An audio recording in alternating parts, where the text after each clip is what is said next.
सुप्रभात, नमस्कार, स्वागत है आप सभी का। आप देख रहे हैं सुबह 9 बजे। मैं हूं प्रीति सिंह। आइए शुरुआत करते हैं मुख्य समाचारों के साथ। कुलभूषण जाधव मामले पर अंतर्राष्ट्रीय अदालत का फैसला आज। दबाव देकर कबूल कराए गए जुर्म के आधार पर पाकिस्तानी सैन्य अदालत के फैसले को भारत ने दी है चुनौती। अंतर्राष्ट्रीय अदालत ने अपना फैसला आने तक जाधव की सजा पर लगा रखी है रोक।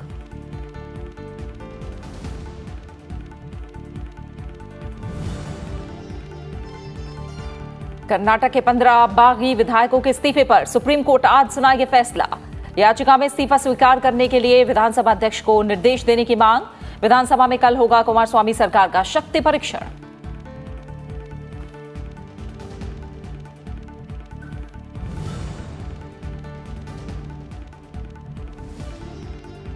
लोकसभा से पारित एनआईए संशोधन विधेयक पर राज्यसभा में होगा विचार। एनआईए को विदेश में भारतीय हितों के खिलाफ वारदात की जांच का मिलेगा अधिकार। महिलाओं और बच्चों में कुपोषण के मामलों को लेकर उच्च सदन में ध्यानाकर्षण आज।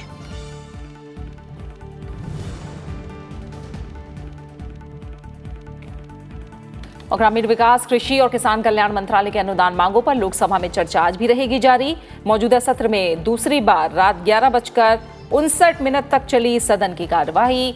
युवा कार्यक्रम और खेल मंत्रालय के अनुदान मांगों पर भी चर्चा के बाद होगा मतदान। विनियोग विधेयक 2019 भी एजेंडे में शामिल।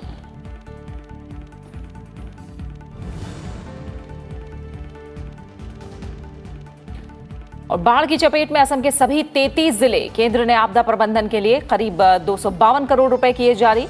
बिहार में भी बाढ़ से 16 जिलों के 26 लाख लोग पीड़ित। दोनों राज्यों में अब तक 55 मौतें। उत्तर प्रदेश में भी बारिश से जुड़ी घटनाओं में 14 लोगों की मौत। केरल के 6 जिलों में भारी बारिश का अलर्ट।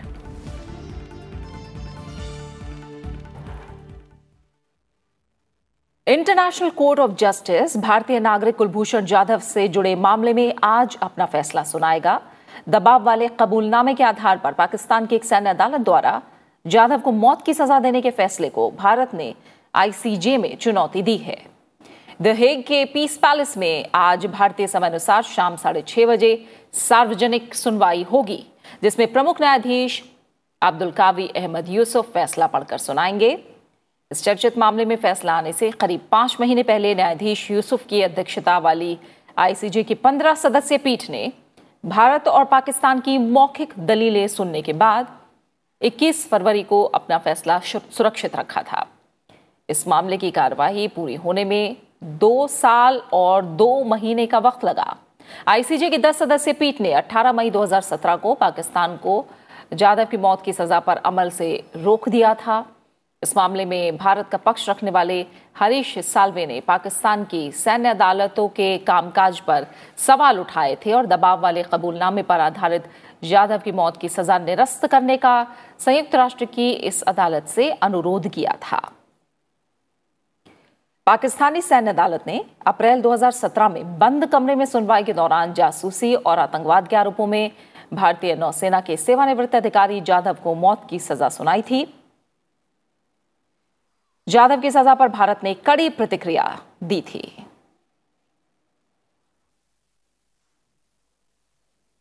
हमारे विदेश मामलों के संपादक अखिलेश सुमन इस समय हमारे साथ जुड़े हुए हैं। अखिलेश, काफी लंबी इस मामले में कहा जाए इंतजार है और आज आईसीजे अपना फैसला सुना सकता है। फिलहाल कितना अहम रहेगा आज का दिन? देखिए, आज का दिन बहुत अहम है इस मामले में कि इतनी लंबी चर्चा के बाद, आईसीजे के अंदर इतनी लंबी बहस के बाद आज तकरीबन भारतीय समय के हिसाब से अगर देखें तो 6:30 बजे के करीब ये फैसला आएगा और संभावना ये है कि एक जज फैसला सुनाएंगे। उसके बाद और जज अगर चाहें तो वो भी अपना हिस्सा, उनको जो अपनी बात कहनी है वे भी अपनी बात कह सकते हैं। मतलब कि अगर 10 जज हैं तो 10 जज अगर सपोर्ट में बोलना चाहे तो सपोर्ट में बोल सकते हैं। अगर किसी को जो मुख्य फैसला है, मुख्य फैसले पे कोई विरोध है तो वो भी बोल सकते हैं। तो अगर ऐसे देखें तो हो सकता है कि 3, 4, 5 मिनट के अंदर ये पूरी कार्रवाई खत्म हो जाए और नहीं तो 1 घंटा भी लग सकता है अगर सारे लोग बोलना चाहें तो। लेकिन जिस तरीके से ये मामला हुआ है वह मामला अंतर्राष्ट्रीय राजनीति के लिहाज से बहुत अहम है, क्योंकि जिस तरीके से कुलभूषण जाधव को अगवा किया गया, वहां के चाबहार, ईरान के चाबहार पोर्ट के आसपास वो बिजनेस करते थे, वहां से अगवा करके उनको लाया गया पाकिस्तान और अचानक उनको घोषित कर दिया गया कि वो भारत के स्पाई हैं, जबकि वे बिजनेसमैन हैं। और उसके बाद जिस तरीके से दबे छिपे तरीके से सैन्य अदालत में उनके खिलाफ कार्रवाई की गई, भारत को जानकारी बहुत देर से दी गई और उसके बाद उन्हें कंसुलर एक्सेस नहीं दिया गया, उनका जो अपना राइट्स है कि उनको डिफेंड करने का राइट्स है, वो डिफेंड करने का राइट्स नहीं दिया गया। तो इन सारे मामलों को लेकर देखिए, अंतर्राष्ट्रीय जो मामले होते हैं उसमें ह्यूमन राइट्स का बहुत महत्व होता है और लीगल राइट्स जो है, जो जेल में बंद है, उसका बहुत अहम महत्व होता है। तो ऐसी परिस्थिति में जो पूरा मामला है, वो मामला पाकिस्तान ने जिस तरीके से एकदम छिपकर सैनिक अदालत में उन्हें मौत की सजा सुना दी, तो यह बहुत ही गंभीर मामला है और मुझे लगता है कि एक नजीर बन सकता है कि किस तरीके से आप एक पड़ोसी देश के किसी नागरिक को अगवा करते हैं और एक पड़ोसी देश को बदनाम करने के नियत से आप उसे जासूस घोषित कर देते हैं और उसके बाद उसे मौत की सजा सुना देते हैं। तो बहुत अहम है और मुझे लगता है कि इसका बड़ा असर पड़ेगा अंतर्राष्ट्रीय राजनीति। भारतीय समय के मुताबिक शाम 6:30 पर फैसला आ सकता है और इस सुनवाई पर जाहिर तौर पर भारत और पाकिस्तान और एक तरह से दुनिया भर की नजरें आज टिकी होंगी। फिलहाल बहुत बहुत शुक्रिया आपका अखिलेश सुमन, इस जानकारी को हम तक पहुंचाने के लिए। अब बात कर्नाटक की करते हैं, जहां कांग्रेस और जेडीएस के बागी विधायकों की याचिका पर आज सुबह 10:30 बजे सुप्रीम कोर्ट फैसला सुनाएगा। कल सुप्रीम कोर्ट में चीफ जस्टिस रंजन गोगोई की अध्यक्षता वाली बेंच ने इस मामले पर सभी पक्षों की दलीलें सुनी। इस्तीफा देने वाले बागी विधायकों की तरफ से वरिष्ठ वकील मुकुल रोहतगी ने अपनी दलीलें रखी। बागी विधायकों ने अदालत को बताया कि राज्य सरकार अल्पमत में आ गई है और विधानसभा अध्यक्ष उनके इस्तीफे स्वीकार न करके सरकार के विश्वास मत के पक्ष में मतदान करने के लिए उन्हें मजबूर करने की कोशिश की है। 10 विधायकों की अपील की सुनवाई कर रही शीर्ष अदालत को अब 5 और विधायकों के इस्तीफे स्वीकार करने की अपील की सुनवाई करनी है। चीफ जस्टिस ने सभी पक्षों की दलीलें सुनने के बाद कल फैसला सुरक्षित रख लिया।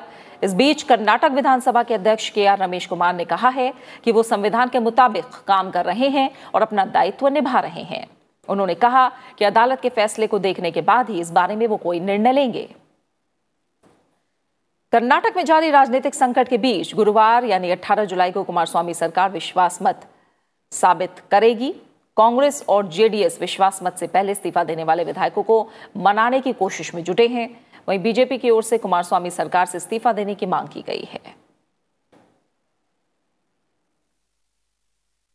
और अब बात करेंगे संसद सत्र की और दोनों सदनों में आज होने वाले कामकाज की। राज्यसभा के एजेंडे में राष्ट्रीय अन्वेषण अभिकरण संशोधन विधेयक 2019 शामिल है। केंद्रीय गृह मंत्री अमित शाह विधेयक पर विचार और पारित करने का प्रस्ताव करेंगे। विधेयक में राष्ट्रीय जांच एजेंसी यानी एनआईए को भारत से बाहर किसी अनुसूचित अपराध के संबंध में मामले की जांच का निर्देश देने का प्रावधान किया गया है। इस संशोधन विधेयक का मकसद एनआईए अधिनियम को मजबूत बनाना है। इसके जरिए एनआईए के अधिकारियों को वैसी शक्तियां, कर्तव्य, विशेषाधिकार और दायित्व प्रदान करने की बात कही गई है जो अपराधों की जांच के संबंध में पुलिस अधिकारियों द्वारा न केवल भारत में बल्कि भारत के बाहर भी इस्तेमाल की जाती रही हैं। इसमें कहा गया है कि केंद्र सरकार और राज्य सरकारें अधिनियम के अधीन अपराधों के विचारण के मकसद से एक या अधिक सत्र अदालत या विशेष अदालत स्थापित करें। विधेयक को लोकसभा की मंजूरी मिल चुकी है।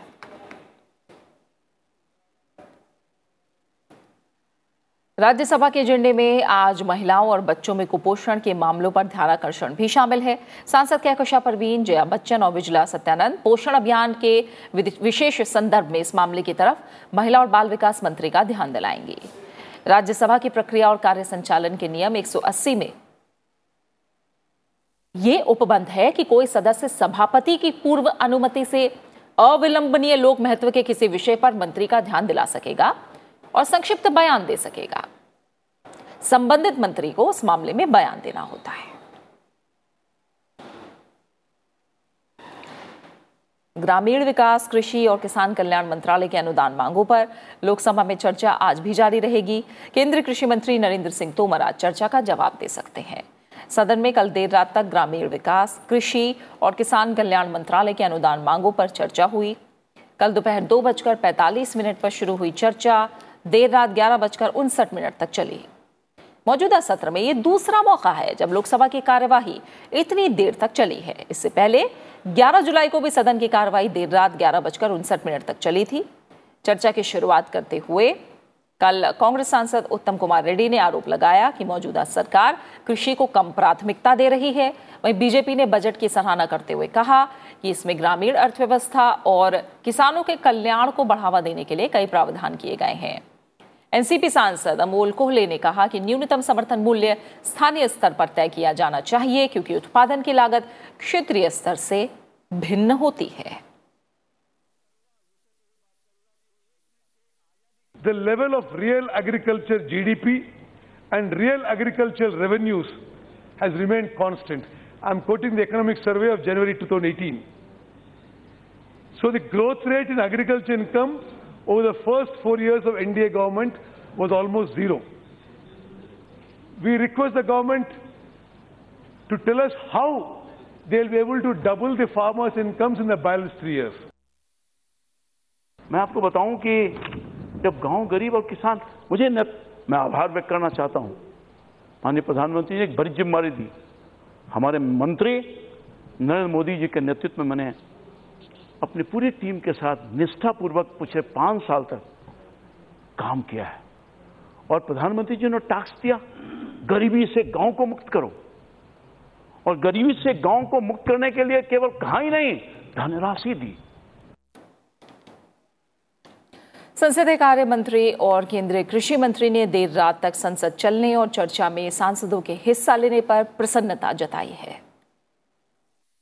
जैसे पहले बताया, स्पीकर साहब के इनिशिएशन से और सरकार के इनिशिएशन से और सब पार्टियों के एमपीओ के सहयोग से ये तो चला रहे, लेकिन ज़्यादा से ज़्यादा रूलिंग पार्टी के एमपी भी अभी मौजूद है, अपोजिशन भी मौजूद है। ये सब मिलके जो आज किसान के बारे में चर्चा कर रहे हैं, मैं समझता हूँ जो पहली बार इतना प्रोडक्टिविटी ज़्यादा बढ़ रहा है और किसानों के बारे में हमारा जो कंसर्न है वो इसलिए इससे हम देख सकते हैं। कृषि और ग्रामीण विकास दोनों मंत्रालय की अनुदान मांगों पर चर्चा थी। बड़ी संख्या में सदस्यों ने भाग लिया, अपने सुझाव भी दिए और योजनाओं पर टिप्पणी भी की। कल रिप्लाई का मौका होगा तो उस समय बाकी सारी चीज़ करेंगे, लेकिन इतनी देर रात तक सबने कृषि और ग्रामीण विकास के मामले में रुचि ली, यह बहुत ही प्रसन्नता की बात है। और लोकसभा के एजेंडे में आज युवा कार्यक्रम और खेल मंत्रालय के अनुदान मांगों पर भी चर्चा और मतदान शामिल है। अनुदान मांगों पर चर्चा के बाद मतदान होगा। इसके अलावा 2019-20 के लिए केंद्रीय बजट के संबंध में अनुदान की बकाया मांगों को सभा में मतदान के लिए पेश किया जाएगा। साथ ही विनियोग विधेयक संख्या 2 विधेयक 2019 भी एजेंडे में शामिल है। वित्त मंत्री निर्मला सीतारमण विधेयक को पेश करेंगी, साथ ही वो इस पर विचार और पारित करने का भी प्रस्ताव करेंगी। विनियोग विधेयक को 2019-20 के लिए अनुदान की मांगों के स्वीकृत होने पर ही लिया जाएगा।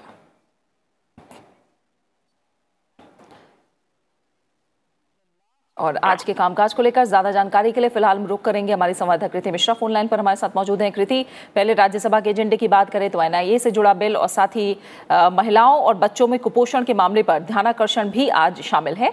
आज किस तरह से अहम रहेगा दिन? जी हाँ प्रीति, देखिए अगर हम राज्यसभा की बात करें तो बेहद अहम बिल है एनआईए अमेंडमेंट बिल, जो लोकसभा से पहले ही पारित हो चुका है। देखिए इस अमेंडमेंट के बाद एनआईए जो है उसको और स्ट्रेंथन किया जाएगा और जितने भी केसेस हैं, चाहे वो साइबर टेररिज्म के हों, ह्यूमन ट्रैफिकिंग के हों, एक्सप्लोजिव सब्सटेंस 1908 एक्ट जो है उसके तहत हो, या फिर ऑफेंसेस काउंटरफीट करेंसी के हों, या फिर सेल और मैन्युफैक्चरर जो प्रोहिबिटेड आइटम्स हैं उनके हों, इन सभी को लेकर एनआईए को और सशक्त बनाया जाएगा ताकि वो इन सारे मैटर्स में इन्वेस्टिगेट कर सके। और साथ ही साथ सरकार ने पहले ही साफ कर दिया है कि सरकार किसी भी तरह से इस लॉ का मिसयूज नहीं होने देगी और पूरा फोकस टेररिज्म का सफाया करने में होगी। उसके साथ ही साथ जैसा कि आपने कहा कि कॉलिंग अटेंशन मोशन है। देखिए प्रीति, एक माल न्यूट्रिशन या न्यूट्रिशन की कमी एक बड़ी समस्या है। तकरीबन 35% बच्चे स्टंटेड होते हैं, यानी कि उनका वेट कम होता है। और सरकार की योजना है कि साल 2022 तक माल न्यूट्रिशन देश से खत्म कर देना है और इसी के लिए सरकार ने पोषण अभियान चलाया है जो कि 3 फेजेस में है। पहले 300 डिस्ट्रिक्ट के तकरीबन है, दूसरे फेज में 200 से ज्यादा डिस्ट्रिक्ट्स हैं और तीसरे फेज में पूरे देश को कवर करने की योजना है। तो ये बड़ा कदम है सरकार का। और आज राज्यसभा में जो सांसद हैं, चाहे वो कहकशा परवीन हो, विजला सत्यनाथन हो या फिर जयंत बच्चन हो, वो WCD मंत्री का इस ओर ध्यान आकर्षण करेंगी। तो बेहद महत्वपूर्ण दिन है आज राज्यसभा में। बिल्कुल, बहुत बहुत शुक्रिया कृति हमारे साथ जुड़ने के लिए। इस जानकारी को फिलहाल हम तक पहुंचाने के लिए आपका। राज्यसभा से भारतीय विमानपत्तन आर्थिक विनियामक प्राधिकरण संशोधन विधेयक को कल मंजूरी मिल गई। नागर विमानन मंत्री हरदीप सिंह पुरी ने विधेयक पर सदन में चर्चा का जवाब दिया। उन्होंने कहा कि इस बिल से अब वार्षिक तौर पर 15 लाख की बजाय 35 लाख यात्रियों वाले एयरपोर्ट को इस नियामक के दायरे में लाया गया है। साथ ही अब किसी भी नए एयरपोर्ट को पहले से तय कीमत पर निविदा पर दिया जा सकेगा।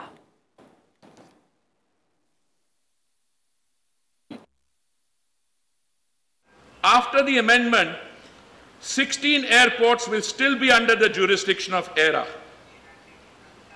Tariff for airports which not be major airport will not be privatized straight away. So there is a fundamental misunderstanding that if something is going out of AERA, it immediately gets privatized. Not at all. These are separate processes. AERA, which is one chairman, 2 members, and a few limited staff, will be allowed, after these 16 airports have been taken out of AERA, to concentrate on the ones where they need to, where the passenger throughput is 3.5 million passengers per annum. All the other airports, which would not be major airports, they will continue to be looked after for these purposes by the Ministry of Civil Aviation and the Government of India. And it will not be private operators who will decide. It is the Ministry of Civil Aviation which will decide. Rajya Sabha में केंद्रीय विश्वविद्यालय संशोधन विधेयक 2019 पारित कर दिया गया। मानव संसाधन विकास मंत्री रमेश पोखरियाल निशंक ने कहा कि आंध्र प्रदेश पुनर्गठन अधिनियम के क्रियान्वयन के तहत ये विधेयक लाया गया है। इसमें आंध्र प्रदेश केंद्रीय विश्वविद्यालय और आंध्र प्रदेश केंद्रीय जनजातीय विश्वविद्यालय स्थापित करने का प्रावधान है। लोकसभा से पहले ही इस बिल को मंजूरी मिल चुकी है। पहले चरण में इसको 450 करोड़ जारी कर रहे हैं और जो केंद्रीय जनजाति का है वो टोटल प्रावधान है 834.83 करोड़ और पहले चरण में 420 करोड़ इसको जारी कर रहे हैं। श्रीमान 870 करोड़ इस समय इस एक्ट के साथ ला रहे हैं। लेकिन जो दूसरी चिंता है माननीय सदस्य की वो ये थी और जो आपने कहा कि पहले चरण में श्रीमान क्योंकि ये एक्ट अभी पास नहीं हुआ था, अभी आज सबकी सहमति से एक्ट पास होगा। ये विश्वविद्यालय जो 1736.90 करोड़ है ये 4 साल में पूरा किया जाएगा, ये सुनिश्चित है। 4 वर्ष के अंदर अंदर इसको सुनिश्चित किया जाएगा। उसके लिए प्राविधान एक एक महीना और एक एक दिन का हम प्राविधान कर रहे हैं। सरकार ने हाल में डाक विभाग में पोस्टमैन और अन्य पदों की भर्ती के लिए आयोजित परीक्षा को रद्द कर दिया है। कल दोपहर 2:30 बजे के बाद केंद्रीय संचार मंत्री रविशंकर प्रसाद ने राज्यसभा में सरकार के फैसले की जानकारी दी। उन्होंने कहा कि सरकार ने डाक विभाग की 14 जुलाई को हुई परीक्षा रद्द करने का फैसला लिया है और अब ये परीक्षा सभी क्षेत्रीय भाषाओं में भी होगी। सभी दलों के सदस्यों ने इस घोषणा का मेज थपथपाकर स्वागत किया, जिसके बाद सदन में गतिरोध खत्म हो गया और दोपहर बाद सदन की कार्यवाही सुचारू तरीके से चली। I have examined the matter and it has now been decided to cancel the examination held on 14/7/2019. The examination will now be held in all local languages as per the notification of 10/5/2019 of the department concerning the examination, including Tamil. And sir, the one thing I would like to assure this House and through you to the entire country, the government led by Shri Narendra Modi ji has respect for all the regional languages of this country, sir, including Tamil. I have myself seen the depth of the language of Tamil when I was in charge there, sir, as all other languages, sir. Therefore, this government's commitment to respecting all the languages is full and total, sir.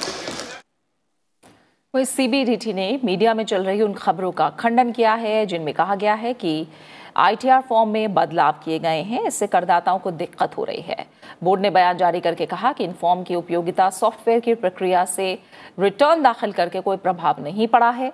अब तक 1 करोड़ 38 लाख इकाइयां आयकर return दाखिल कर चुकी हैं। CBDT ने कहा कि ITR 2 और ITR 3 समेत किसी भी ITR फॉर्म में 1 अप्रैल को अधिसूचना जारी होने के बाद से कोई बदलाव नहीं किया गया है। केंद्रीय कृषि और किसान कल्याण मंत्री नरेंद्र सिंह तोमर ने कहा है कि खेती बाड़ी का क्षेत्र कई गंभीर चुनौतियों से जूझ रहा है। साथ ही इससे निपटने और इस क्षेत्र के गौरव के लिए कृषि वैज्ञानिकों समेत सभी को बहुत काम करना होगा। भारतीय कृषि अनुसंधान परिषद के 51वें स्थापना दिवस समारोह में कृषि मंत्री ने जल संरक्षण पर खास जोर दिया और इस मौके पर कृषि राज्य मंत्री परषोत्तम रुपाला और कैलाश चौधरी भी मौजूद थे।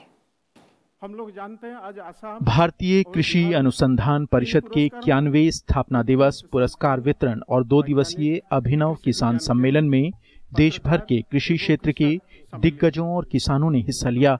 इस मौके पर जहां उल्लेखनीय काम करने वाले कई वैज्ञानिकों, संस्थाओं और किसानों को सम्मानित किया गया, वहीं केंद्रीय कृषि मंत्री नरेंद्र सिंह तोमर ने किसान ऐप लॉन्च करने के साथ कई प्रकाशनों को भी रिलीज किया। कृषि मंत्री ने खेतीबाड़ी की चुनौतियों का जिक्र करते हुए इस पर मंथन करने और बेहतर रणनीति बनाने की वकालत की। उन्होंने कहा कि वर्षा सिंचित इलाकों में उत्पादकता को बढ़ाने पर खास फोकस होना चाहिए। आज खेती का रकबा और बढ़े, यह हम सब की इच्छा है, लेकिन जो सिंचाई के लिए पानी की आवश्यकता है, वो पानी की आवश्यकता आने वाले कल में कैसे पूर्त होगी, यह एक बड़ा संकट हम सब लोगों के सामने खड़ा हुआ है। इसलिए हम सबकी कोशिश निरंतर रहनी चाहिए कि वर्षा आधारित जो खेती है उसको हम और कैसे प्रोत्साहित कर सकें और कैसे वहाँ की उत्पादकता बढ़ा सकें। कृषि मंत्री ने जल संकट को खास तौर पर रेखांकित किया और कहा कि ये प्रधानमंत्री की चिंता का खास बिंदु है। जल शक्ति मंत्रालय और कई मंत्रालय जल संरक्षण और उसके बेहतर प्रबंधन का प्रयास कर रहे हैं, लेकिन इसमें वैज्ञानिकों को भी अनुसंधान प्रयासों से गति देनी होगी। खेती मुनाफे का सौदा बने और खेती का मान सम्मान और गौरव बहाल हो, यह आज बेहद जरूरी है और सरकार इसके लिए संसाधन आवंटन के साथ सभी संभव उपाय कर रही है। इस मौके पर 22 विभिन्न श्रेणियों में 167 पुरस्कार विजेताओं को भी सम्मानित किया गया। भारतीय कृषि अनुसंधान परिषद के महानिदेशक त्रिलोचन महापात्रा ने कृषि मंत्री को बीते 1 साल की उपलब्धियों से अवगत कराया। Arvind Kumar Singh, Rajya Sabha TV. Allahabad high court के आदेश को निरस्त करके सुप्रीम कोर्ट ने मंगलवार को उत्तर प्रदेश के लगभग 1 लाख से ज्यादा सहायक शिक्षकों को बड़ी राहत दी है।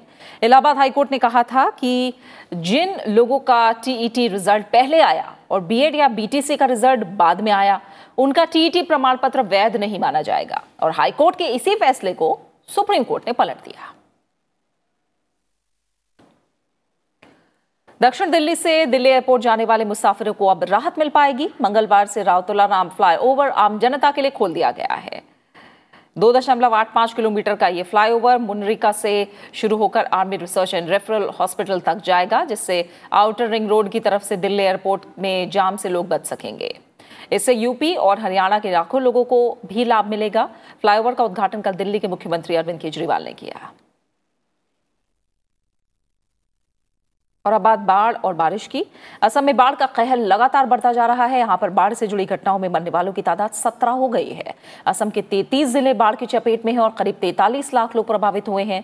इस बीच केंद्र सरकार ने बाढ़ पीड़ितों की मदद के लिए 251.55 करोड़ रुपए की सहायता राशि जारी कर दी। ये राशि साल 2019-20 के लिए SDRF में केंद्र के हिस्से से जारी की गई है। इस बीच गुवाहाटी में एक समीक्षा बैठक के बाद केंद्रीय जल शक्ति मंत्री गजेंद्र सिंह शेखावत ने कहा कि वो प्रधानमंत्री को रिपोर्ट सौंपेंगे। ब्रह्मपुत्र नदी और उसकी सहायक नदियां गुवाहाटी समेत अधिकांश प्रभावित जिलों में खतरे के स्तर से ऊपर बह रही है। वहीं पूर्वी और उत्तर बिहार में भी बाढ़ से हालात खराब हैं। राज्य में बाढ़ और बारिश से जुड़ी घटनाओं से मरने वालों की तादाद 33 हो गई है। बिहार में उत्तरी और पूर्वी भाग के बाढ़ प्रभावित इलाकों में बचाव और राहत के कार्य तेज कर दिए गए हैं। मुख्यमंत्री नीतीश कुमार ने विधानसभा में कहा कि बाढ़ प्रभावित लोगों को हर संभव मदद दी जा रही है। 16 जिलों में 26 लाख लोग बाढ़ से प्रभावित हुए हैं। गंडक, बूढ़ी गंडक, बागमती, अधवारा समूह, कमला बलान, कोसी, महानंदा नदी विभिन्न स्थानों पर खतरे के निशान से ऊपर बह रही है। उत्तर प्रदेश में बारिश से जुड़ी घटनाओं में 14 लोगों की मौत हो गई। ये मौतें उन्नाव, बलिया, बरेली, मुजफ्फरनगर, प्रतापगढ़, शाहजहांपुर, मुरादाबाद, अंबेडकर नगर, पीलीभीत, प्रयागराज और आजमगढ़ में हुई हैं। मुख्यमंत्री योगी आदित्यनाथ ने संबंधित जिला मजिस्ट्रेटों को पीड़ितों के परिजनों को 4-4 लाख रुपए मुहैया कराने का भी आदेश दिया है। केरल की बात करें तो भारी बारिश की चेतावनी के बाद रेड अलर्ट जारी किया गया है। 6 जिलों में 24 घंटे के भीतर 204 मिलीमीटर तक बहुत भारी बारिश होने की आशंका है। वहीं दिल्ली एनसीआर में पारा गिरने से सुबह का मौसम बेहद सुहावना हो गया है। यहाँ कई इलाकों में कल रात बारिश के साथ हवाएं भी चली, जिससे लोगों को गर्मी और उमस से राहत मिली। मौसम विभाग के मुताबिक दिल्ली एनसीआर में आज भी बारिश के आसार हैं। खबर मुंबई से है, जहां की डोंगरी में कल एक 4 मंजिला इमारत ढह गई और इस हादसे में मरने वालों की संख्या लगातार बढ़ती जा रही है। अब तक का आंकड़ा 13 पहुंच चुका है। घायलों को जीजी अस्पताल में भर्ती कराया गया है। एनडीआरएफ की टीम मलबे के नीचे दबे लोगों को निकालने के लिए तलाशी अभियान चला रही है। बाबा अमरनाथ के दर्शन करने वालों की संख्या 2 लाख का आंकड़ा पार कर गई है। श्रद्धालुओं में यात्रा को लेकर भारी उत्साह बना हुआ है। यात्रा के 16वें दिन तक 2,05,083 लोग बाबा बर्फानी के दर्शन कर चुके हैं। अमरनाथ श्राइन बोर्ड के मुताबिक कल पवित्र गुफा में 11,500 से अधिक श्रद्धालुओं ने पूजा अर्चना की। जम्मू से पहला जत्था 30 जून को पहलगाम और बालटाल के लिए रवाना हुआ था। इस साल 45 दिवसीय अमरनाथ यात्रा का समापन 15 अगस्त को श्रावण पूर्णिमा के साथ होगा। और गुरु पूर्णिमा पर चंद्र ग्रहण का अद्भुत संयोग देश भर में देखा गया। देश में मंगलवार आधी रात के बाद 1:31 पर चंद्र ग्रहण लगा, जो कि सुबह 4:30 बजे तक नजर आया। इसे भारत सहित ऑस्ट्रेलिया, अफ्रीका, एशिया, यूरोप और दक्षिण अमेरिका में देखा गया। तड़के 3 घंटे तक लगने वाले आंशिक चंद्र ग्रहण का गवाह पूरा देश बना, जब पृथ्वी, सूर्य और चंद्रमा के बीच आई। हालांकि कई हिस्सों में इस खगोलीय नजारे पर बादलों ने पहरा लगा दिया। बात खेलों की। इंडोनेशिया ओपन बैडमिंटन टूर्नामेंट में आज भारतीय खिलाड़ी अपने अभियान की शुरुआत करेंगे। महिला एकल में पीवी सिंधु का मुकाबला जापान की आया ओहोरी से होगा। वहीं पुरुष एकल में किदाम्बी श्रीकांत जापान के केन तानिशीमोतो से भिड़ेंगे। बी साई प्रणीत को पहले दौर में हांगकांग के वोंग विंग की विंसेंट का सामना करना होगा, जबकि एच एस प्रणय के सामने चीन के शी युकी की कड़ी चुनौती है। और इसी के साथ फिलहाल सुबह 9 बजे की खबरों में इतना ही। ब्रेक के बाद देखिए ब्रेकफास्ट न्यूज। नमस्कार।